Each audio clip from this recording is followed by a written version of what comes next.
Então, pessoal, o que poderia ser melhor na questão de quando uma pessoa fica presa no elevador, né? Nós sabemos que não pode o bombeiro civil fazer resgate em elevador, tá? Não pode. Algumas empresas criaram uma documentação, né? Criaram um curso para que esses bombeiros civis viessem a resgatar. Esses dias eu vi um resgate na internet que nem o técnico das empresas de elevador faria. Você retirar a pessoa do elevador com o elevador desnivelado. Até porque os elevadores têm formas, né? Os técnicos têm formas de levar o elevador manualmente, ou por meio de baterias, ou de um circuito externo, das casas de máquina, né? Levar esse elevador até um pavimento seguro, aonde a porta vai estar aberta e a pessoa vai descer do elevador tranquilamente, sem nenhum risco, tá? Então a gente já sabe que tem uma forma certa de fazer esse resgate. O correto seria o bombeiro civil entrar em contato com a empresa de elevadores e já deixar encaminhado no momento que uma pessoa estiver presa no elevador.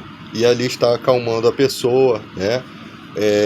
Alguns procedimentos precisam ser avaliados se são possíveis serem feitos. Por exemplo, o elevador parou, a luz acabou e o elevador parou no próprio pavimento, tá? Muitas vezes você consegue perceber isso olhando pelo outro elevador do lado, né? Pelas frestas do outro elevador. Às vezes você consegue ver a localização dele, ou na própria um pouquinho da abertura você consegue ver se o elevador está nivelado, ou se tiver pouco de nivelado.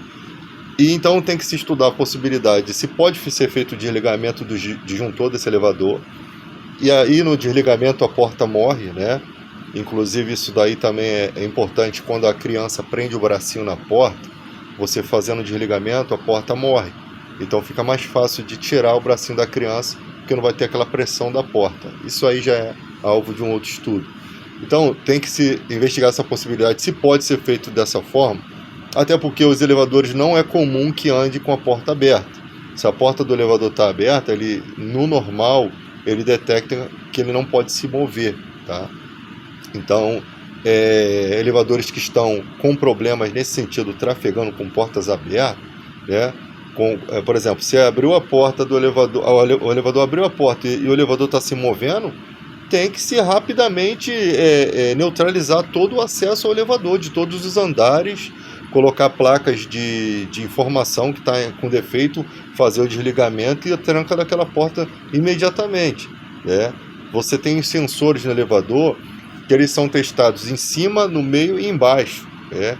E os sensores muitas vezes muito abaixo não pega, o sensor não detecta, né? Você tem vidros que podem o sensor atravessar, você tem objetos que são perfurados e às vezes o sensor passa, você tem uma série de coisas que não que o elevador já tem essa dificuldade de detectar, tipo pranchas. O ferro da prancha vai para dentro do elevador, fica abaixo do sensor, corre o risco do elevador fechar as portas, como tem vídeos aí, onde é puxado todo aquele equipamento e a pessoa fica tentando tirar o equipamento do elevador. Não adianta. Acontece uma situação dessa, já fez a cagada, já vai ter um prejuízo enorme naquele elevador e, se possível, você vai ter, de repente, até a pessoa pode ser até demitida por conta disso. Então, o que vai acontecer? Vai ser puxado aquele carrinho para cima, né? E a porta do elevador vai se abrir e as pessoas vão cair lá embaixo, porque o elevador suporta puxar mais de 800 quilos para cima ou para baixo. Então não tem condição de você puxar aquele equipamento de volta. Eu sempre no meu trabalho ando de posse de um estilete. Por quê? Porque no momento de uma emergência, por exemplo, um cachorro, a pessoa deu um mole ali na coleirinha, o cachorro entrou para dentro do elevador, e esses dias aconteceu também com uma criança que alguma cordinha prendeu ela também, eu não lembro bem o vídeo. Então eu, de posse de um objeto cortante, eu posso rapidamente fazer um atendimento, eu posso rapidamente livrar aquela vítima daquela cordinha que está prendendo ali. Mas quando se trata de coisas piores, assim, cordas onde um equipamento está sendo puxado, você tem que resguardar a sua vida e sair de perto, né? Você também não pode andar com baterias de lítio dentro dos elevadores, cilindros que sejam que sejam de gases que não são inertes, né? De gases que possam entrar em combustão, né? não pode acessar o elevador com isso, porque é um espaço confinado, onde você está com equipamento que pode ali acontecer alguma coisa. Coisas muito pesadas, cofres, você não pode botar ali no elevador que dá problema. Pular no elevador não pode, porque o elevador entende ali, ele pode acionar os freios e ele pode entender que o elevador aconteceu alguma queda, alguma queda livre ali, ele aciona os freios, você vai sofrer ali uma queda e vai causar problemas no elevador, né? E tem elevador que sacode muito, você percebe. Então, tem uma série de coisas que nós, bombeiros civis, temos que ter esse cuidado. Quando uma pessoa, até para chamar o corpo de bombeiro para fazer um resgate é complicado, porque se o corpo de bombeiro quebrar o elevador, vão achar que você foi o culpado pelo chamado do corpo de bombeiro. Mas em questões muito graves, onde uma pessoa está sofrendo uma parada cardiorrespiratória lá dentro, um infarto, ou está em uma convulsão e ninguém sabe fazer e você não consegue orientar alguém que possa estar ali conduzindo aquilo, vai ter que ser ativado o corpo de bombeiro, né? A própria vítima também pode ligar, que seria bom, mas tem que ser ativado naquele momento, porque ali já se torna o fator vida sendo mais importante do que os prejuízos que vai ter se o bombeiro tiver que, às vezes, fazer a quebra de alguma coisa para resgatar a pessoa ou para entrar lá dentro para fazer os primeiros socorros. Então, são certas coisas que precisam ser conversadas, e eu sempre falo que NR10, por exemplo, para questões de elétrica, tem que ser mais trabalhada, né? Inclusive em empresas onde tem geradores, onde tem quadros elétricos ali graves, tudo tem que ser bem estruturado. Você não pode jogar um profissional ali que não entenda do que está fazendo. Ah, o cara é formado, tem isso, tem aquilo. Converse, ensine, instrua, pega informação com os outros trabalhadores de como funciona.